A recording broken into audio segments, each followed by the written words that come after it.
Salut à tous les terriens amoureux de la chose ludique, c'est Magna Magister et pour la dernière vidéo de la semaine, eh bien, ce sera sur un plateau consacré à tous les jeux que je possède et qui sont sur le thème évidemment de l'univers de Shadowrun.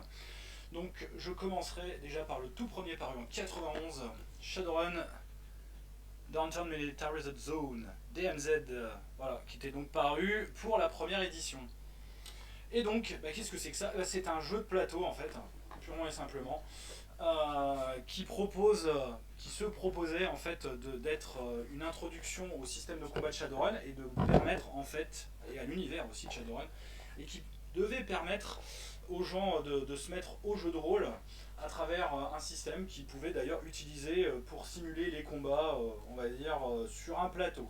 Donc la boîte est composée d'un livre de règles que voici, qui propose donc toutes les règles de combat et l'équipement, d'un livre d'archétypes où donc on a toutes les cartes en fait des personnages qu'on peut jouer dans le jeu.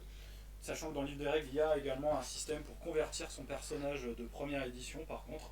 Pas de possibilité par contre de créer son propre perso, mais je pense que ça doit être bidouillable. Et pas de système d'expérience non plus, ce qui est assez rageant dans la mesure. Mais bon, si évidemment vous utilisez votre personnage de première édition et que vous le convertissez, voilà, vous le convertirez avec les XP qu'il a pu avoir. C'était donc des planchettes de carton comme ceci, qui n'étaient pas du plus bel effet, il faut quand même le reconnaître, voilà, vous le reconnaîtrez vous-même. Des marqueurs à foison pour désigner les explosions, voilà, les mouvements, les marqueurs d'état, de munitions. Voilà, et ces petites choses-là qui sont vraiment pas terribles, on va dire. Et donc il y avait également dans cette chose des cartes, donc des plans en fait, qui, comme ceci, des plans de rue. Et il y avait également des dés et des socles en plastique, donc des socles en plastique comme ça pour mettre les stands en carton et des 2D6. Voilà. Donc ce n'est pas le même système que la première édition, donc c'est vraiment un système spécifique. Ça doit être, je crois, 2D6 sous caractéristiques, si mes souvenirs sont bons, ou quelque chose, on va dire, d'approchant. Il y avait quand même aussi des plans vierges pour pouvoir faire ses propres scénettes. Donc c'est pas un jeu qui a eu, voilà, si vous le connaissez, vous avez de la chance. Moi j'ai eu la chance d'avoir une boîte en parfait état que je n'ai jamais utilisée parce que je n'en ai jamais eu l'occasion et jamais eu le besoin en fait surtout.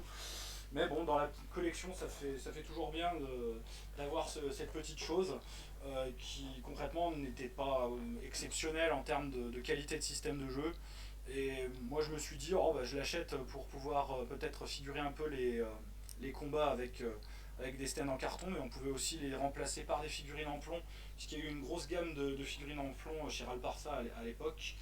Et donc, en fait, je ne l'ai jamais utilisé parce que pour simuler les combats, j'utilise très peu les figurines. Mais bon, ça, c'est un choix personnel.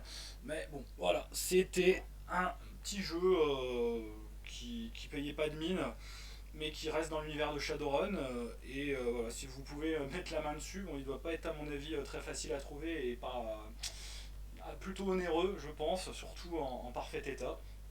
N'hésitez pas, si ça vous intéresse, d'y jeter un coup d'œil. Mais il n'a pas grand intérêt malgré tout, si ce n'est, on va dire, pour compléter sa collection si vous êtes un fan de Shadowrun. Beaucoup plus récent, évidemment, le jeu de rôle Shadowrun Crossfire. Donc là, c'est un jeu de deck building donc, qui est paru en 2000, donc que je ne me trompe pas, oui, c'est 2014. Donc tout juste après en fait la sortie de la 5ème édition qui date de 2013. Il y a eu donc Shadowrun Crossfire et il y a eu les 3 extensions. Pardon pour le bruit de la boîte, il est très désagréable. Donc il y a eu ce qu'on appelle des Character Pack Expansion, voilà, Street Legends et celui-ci. Voilà, donc c'est des personnages en fait supplémentaires. Donc je vais vous montrer les feuilles de personnages. Ça se présente à peu près toujours de la même façon. Il a été traduit en français. Il a d'ailleurs été, on va dire, déstocké il y a très peu de temps chez Black Book. C'était l'occasion. Moi j'ai la version anglaise, je l'ai acheté quand il est sorti parce que ça m'a diablement intéressé. Donc un livre de règles, un livret très intéressant pour présenter l'univers de Shadowrun. C'est toujours bon à voir. Donc il y avait le même genre de livret dans la boîte d'initiation un roman, le début du roman. D'ailleurs, je m'aperçois que c'est probablement les mêmes qu'il y avait dans la boîte d'initiation de Shadowrun. Des planches de stickers pour marquer les compétences de vos personnages, puisque votre personnage évolue en fonction des missions. Et donc on met des autocollants dessus, c'est affreux, je déteste ça, de mettre des autocollants sur des autocollants sur des feuilles pour modifier votre jeu. Et donc ça c'est les feuilles de personnages, donc où vous avez donc là vous jouez une elfe qui donc peut être ou pas magicienne, hein, parce que vous choisissez en fait votre classe de personnage après.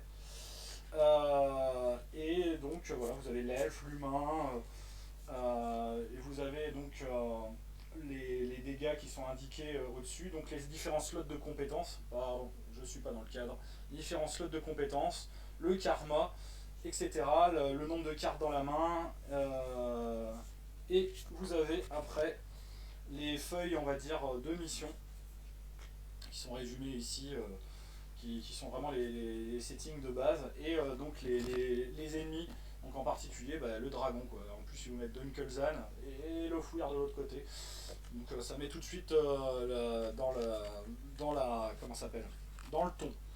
À savoir que c'est un jeu qui n'est pas forcément complexe au niveau de ses mécaniques, pardon. C'est un deck building très classique, mais il est très complexe en termes de difficulté. C'est-à-dire que le jeu est très difficile à battre, parce que vous devez faire une équipe, donc vous pouvez jouer normalement de 1 jusqu'à 4, et vous devez donc constituer une équipe de Shadowrunner qui va donc faire une mission. Donc vous avez d'ailleurs des cartes qui vous résument le tour, et donc vous avez la possibilité de jouer un des 4 rôles, après avoir choisi votre feuille de personnage, que sont donc le Face, donc le Shadowrunner plutôt social, le Decker, donc le pirate informatique. Vous pouvez jouer donc également le mage, évidemment, et le street samouraï. Voilà, c'est les 4 rôles auxquels vous avez accès et qui vous donnent donc à chaque fois un deck de base. Comme d'habitude. Vous avez un paquet d'obstacles également. Alors, attendez, je vais essayer de les sortir parce qu'ils sont dans la boîte. Voilà, évidemment, j'ai fait un drame, c'était sûr. Les cartes sont allées sur le tapis, c'est affreux. Donc vous avez des cartes de marché noir qui vous permettent donc d'acheter du matériel. Vous avez les événements, voilà. Ici les événements, et je vais ramasser quelques cartes pour vous les montrer puisque elles se sont toutes éparpillées sur le tapis. Ah la misère, de misère. C'est ça quand on est maladroit, qui sont donc les obstacles. Donc c'est ce que vos personnages en fait devront battre, évidemment, en constituant la meilleure main qui soit pour pouvoir donc réaliser ces objectifs et réaliser la mission qui vous est proposée. Voilà. Ah là là, misère. Donc je ramasse les cartes, excusez-moi. Quand même pour pouvoir vous les montrer dignement. Évidemment, il fallait que ça arrive en direct, sinon c'était pas drôle, parce qu'on est toujours en direct sur la chaîne Tabula Rasa. Et voilà, donc le paquet obstacle, avec des cartes, évidemment avec des illustrations tirées du jeu. Donc là par exemple c'est un esprit évidemment à vaincre, qui sera plus facile à vaincre. Évidemment si vous êtes un mage, donc il y a des obstacles qui sont spécifiques à chaque type de classe de personnage, entre guillemets, de rôle, d'archétype. Et c'est vraiment un jeu qui est très intéressant, que j'ai pas eu l'occasion de trop pratiquer, mais qui, on va dire, permet de revivre un peu les spécificités justement d'un run dans Shadowrun, et c'est plutôt pas mal. Donc si vous voulez, et si vous pouvez le trouver, vous êtes fan de deck building et que vous avez envie de vous y mettre, c'est un jeu qui je pense pourra très largement vous séduire.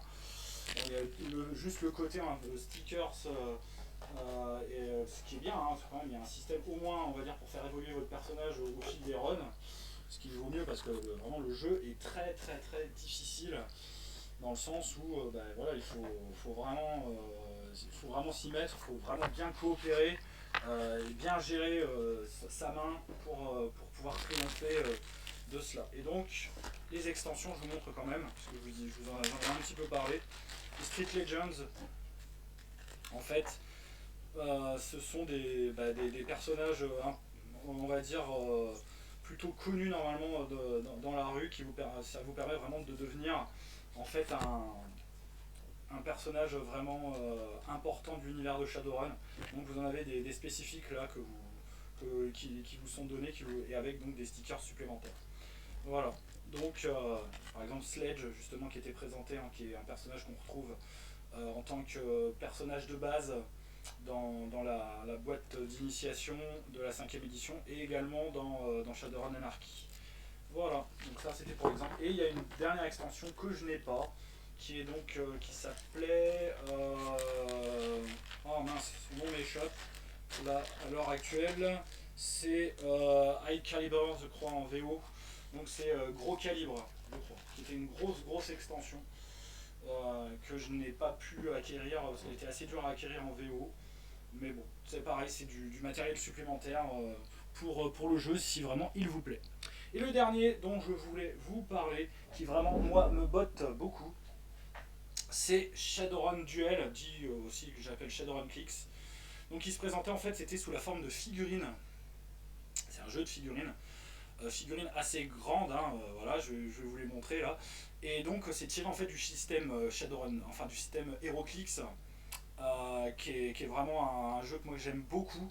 Et donc ça se présentait, je vais donc vous montrer, voilà, la première série, c'était donc des figurines comme ceci, avec des socles assez épais, voilà, où donc il y avait toutes les caractéristiques des personnages qui étaient dessus, avec le nombre de dés et les couleurs de dés que vous pouviez, voilà, et leur puissance, leur niveau de puissance qui allait de 1 à 3.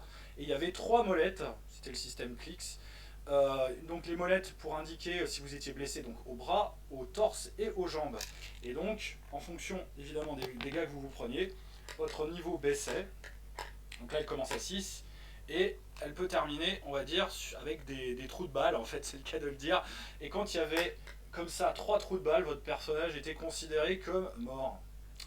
Voilà, c'était assez malin. Et il n'y avait pas que ça. Il y avait également donc on pouvait démonter en fait le socle. Et dans le socle, en fait, on trouvait l'équipement du personnage et ses dés. Et ses dés de couleur. Donc il y avait des dés de couleur normalement donc blanche, comme que voici, jaune. Donc là j'ai les verts, les rouges, et il y avait également des noirs.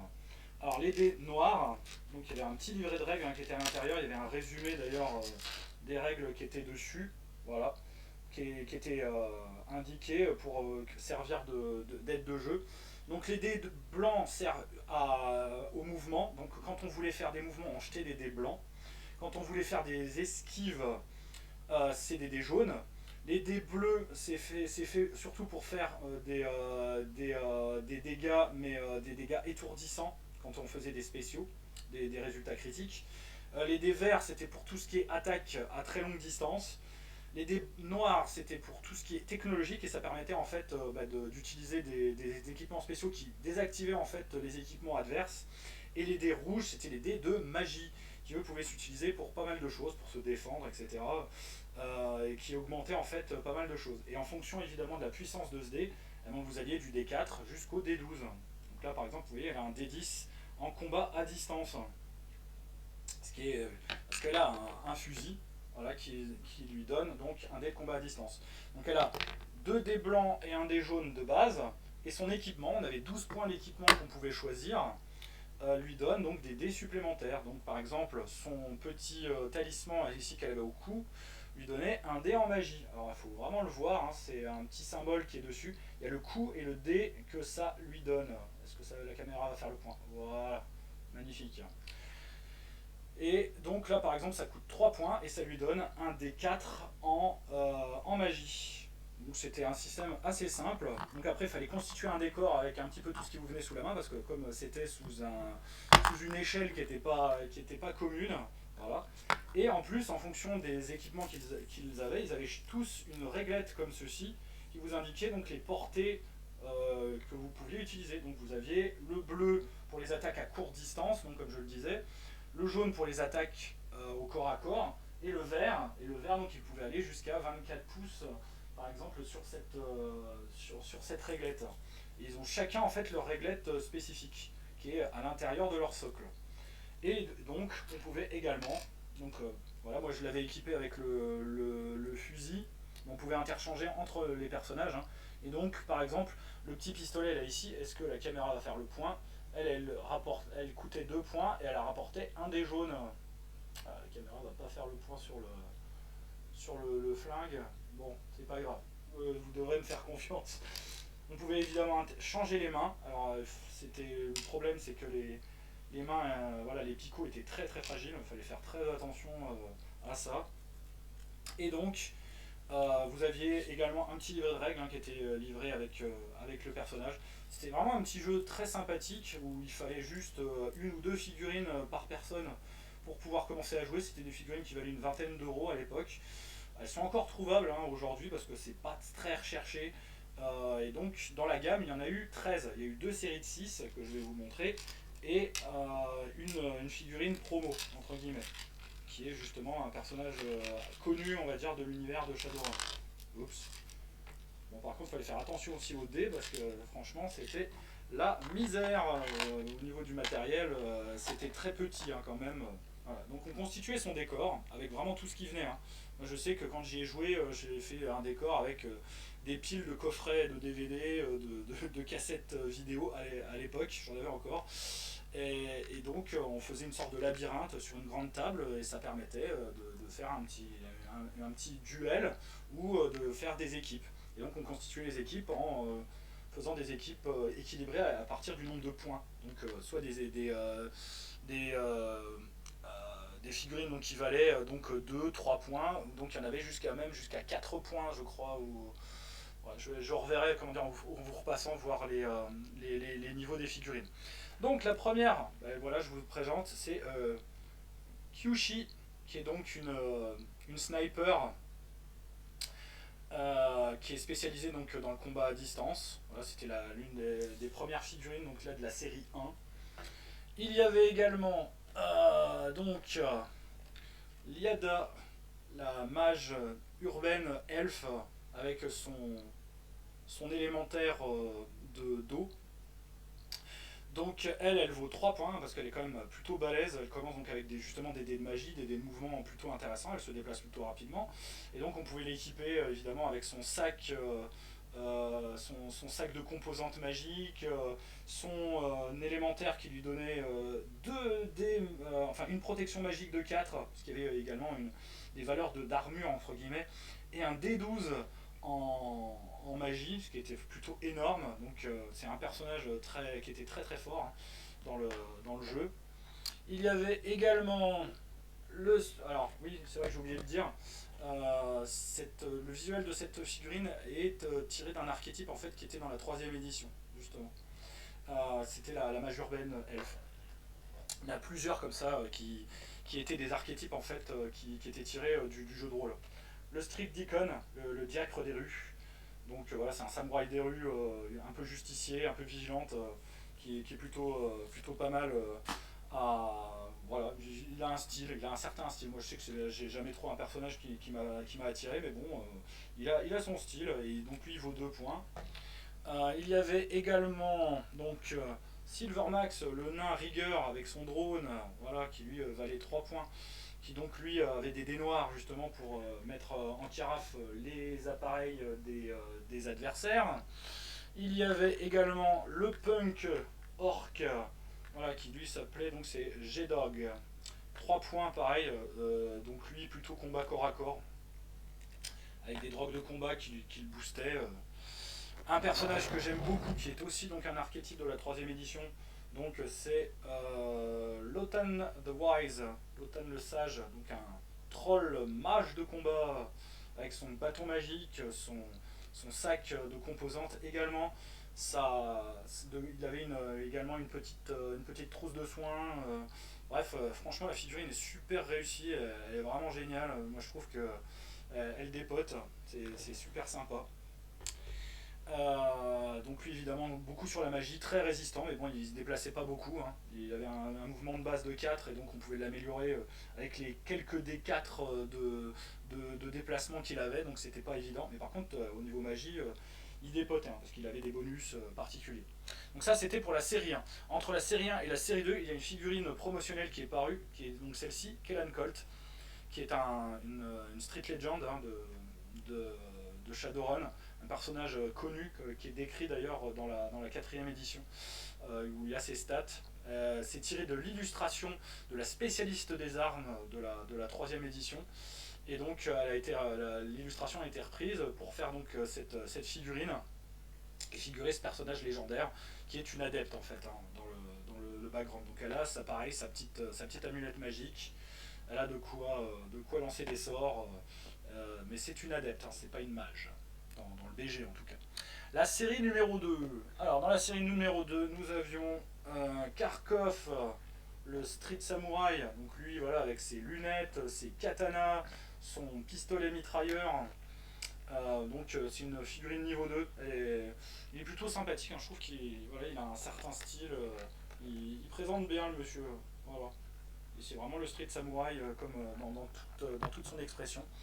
Il y avait également dans la série 2 Kos, le garde du corps orc, voilà, avec donc ses flingues, son gilet pare-balles et son matériel de communication pour lui donner des avantages pour essayer de coordonner ses tirs et donc mieux réussir à toucher ses cibles. Donc Natoka, le chaman amérindien, avec ses esprits, donc il avait un esprit de la terre, ici présent, et son esprit de l'air, voilà, ici, et donc il était armé avec une arbalète, très puissant, hein. C'est un personnage niveau 4, lui, il est comme ça. Hein. Voilà, il y en a très très peu de niveau 4, je crois qu'il n'y en a que 2 hein, dans le jeu, ça va donc de 2 à 4. Et lui, ça faisait vraiment partie des personnages les plus dangereux des séries. Donc, le nain ici présent, donc lui c'est Draven von Drekil, nain corps à corps, mais bon, il a aussi un lance-grenade quand même, qui lui est de niveau 2, très sympathique aussi. Il a une bonne bouille. Donc là, c'est juste, on va dire, un spécialiste du corps à corps. Midnight, tiré également d'un archétype de la troisième édition qui était la spécialiste en infiltration, Elf. Donc avec tout son matériel d'escalade qui lui donne évidemment des mouvements, son bâton pour assommer les gens, ses grenades et son pistolet mitrailleur. Pareil, donc c'est une niveau 2, mais elle est plutôt sympa. Et enfin, pour terminer, le dernier de la série numéro 2 qui était paru. Donc lui c'est Wolfnev, le ganger troll, qui est superbe, je trouve, il est très réussi. Pareil, tiré aussi d'une illustration de l'archétype justement du street ganger troll de la troisième édition, avec sa boule à pointe magnifique, son gros morceau de bois pour tataner des fesses. Non, franchement, il est super réussi, il est vraiment comme l'illustration de la troisième édition. Il est génial. Voilà, donc ça c'était les gammes de figurines. Il y avait une troisième série de figurines qui était prévue, qui n'est jamais sortie, donc qui n'existe qu'en prototype, qui avait été présenté. C'est-à-dire, il y avait un cyber zombie, un Decker, un garde de sécurité de Cederkroup, un elfe, on va dire, écossais, un ganger humain et une vampire. Et c'est vraiment dommage qu'on n'ait pas eu ça parce que moi j'ai vu l'illustration des figurines. Elles étaient vraiment géniales, mais elles n'ont jamais existé autrement que sous forme de prototype. Le jeu n'a pas eu malheureusement de succès, alors que pourtant je trouve que le système tenait bien la route. Bon, après c'était probablement, je pense, une question d'échelle, parce que c'est vrai que c'était dur. Il fallait refaire toute une série de décors à l'échelle des figurines, qui est quand même donc une échelle, on va dire 30 cm, un peu plus de 30 cm, qui n'était pas forcément évidente, on va dire, parce que c'est pas une échelle à laquelle on avait l'habitude de jouer. Donc c'est peut-être ça qui a fait malheureusement, qui a desservi complètement le jeu, alors que pourtant il était pas compliqué. Voilà, c'était juste des dés à lancer en fonction des équipements que vous aviez, des actions que vous faisiez, pour battre, on va dire, une difficulté qui était mesurée, on va dire, sur les roues en fait des personnages d'en face. Non, c'était vraiment pas compliqué, hein. Ça, voilà, on pouvait viser évidemment dans les jambes, dans les bras, dans les, dans la, comment dire, dans le torse. Non, c'était franchement génial. En plus, on pouvait vraiment équiper et échanger les équipements entre les figurines. Même si bon, c'était quand même mieux de garder les équipements sur chaque figurine ils étaient bien vus et logiques. Voilà, moi c'est un jeu qui m'a toujours beaucoup plu, que je n'ai pas beaucoup joué, mais les figurines, franchement, ça fait vraiment une belle déco pour une salle de jeu. Et si vous voulez les trouver, moi je sais que j'en ai vu encore il n'y a pas très longtemps dans une boutique, donc dans la boutique Sortilège à Nantes. Alors n'hésitez pas à essayer d'en retrouver. Ça vaut vraiment le coup. Elles sont pas encore trop chères, je pense, à trouver pour une trentaine, une quarantaine d'euros par figurine. Et je vous dis, si vous voulez y jouer, même juste pour la déco, ça, voilà, il suffit d'acheter une ou deux figurines pour commencer à jouer, pour à peu près équilibrer les points. Et c'est pas mal. Voilà. Donc ça, c'était pour les jeux donc, tirés de Shadowrun. Il y en a plein d'autres, hein, évidemment, surtout ces dernières années. Il y a plein de petits jeux de plateau qui sont sortis pour la 5e, la 6e édition, là maintenant encore. Mais ceux-là, je les ai pas encore, et donc voilà, je ne vous présenterai que ceux-là aujourd'hui que j'ai et que j'ai vraiment aimé. Voilà, donc c'était pour le sur un plateau spécial Cyberpunk, spécial Shadowrun de cette semaine. Et ben, là, ça va être le week-end, donc jouez bien et on se retrouve la semaine prochaine pour une autre thématique. Et là, bah, ce sera la surprise. Allez, salut, bonne fin de semaine et à la semaine prochaine pour de nouvelles vidéos sur la chaîne Tabula Rasa. N'oubliez pas de vous abonner et de laisser des commentaires, ça fait toujours plaisir. Salut!